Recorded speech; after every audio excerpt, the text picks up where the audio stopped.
আসন্ন জাতীয় নির্বাচন ঘিরে সবচেয়ে আলোচিত ইসলামপন্থী দল বাংলাদেশ জামায়াতে ইসলামী 298টি আসনে প্রার্থী ঠিক করে 4 মাস আগেই মাঠে নেমে গেছে তারা। কেন্দ্রভিত্তিক প্রশিক্ষণ, পোলিং এজেন্টদের কর্মশালা আর ভোট কেন্দ্রভিত্তিক কমিটি গঠনের কাজ চলছে পুরোদমে।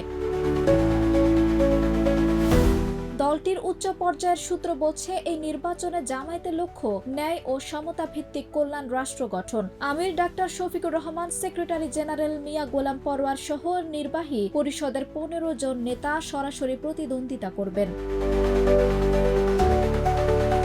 সবচেয়ে বড় পরিবর্তন দেখা যাচ্ছে প্রার্থী পদে বাছাইয়ে। প্রবীণদের পাশাপাশি এবার অগ্রাধিকার পেয়েছেন 35 থেকে 45 বছর বয়সী তরুণ প্রার্থীরা। তাদের মধ্যে আছেন ব্রাহ্মণবাড়িয়া 4 আসনের আতাউর রহমান সরকার, পটুয়াখালী 2 এর শফিকুল ইসলাম মাসুদ এবং আলোচিত ইসলামী বক্তা আমির হামজা।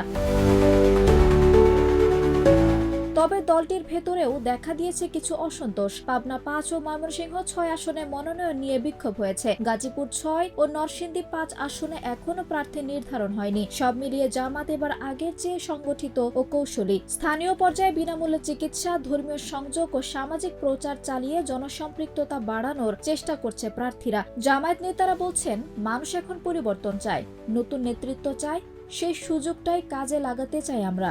এখন প্রশ্ন একটাই, এই প্রস্তুতি ভোটের মাঠে কতটা ফল দেবে? সময় দেবে তার উত্তর।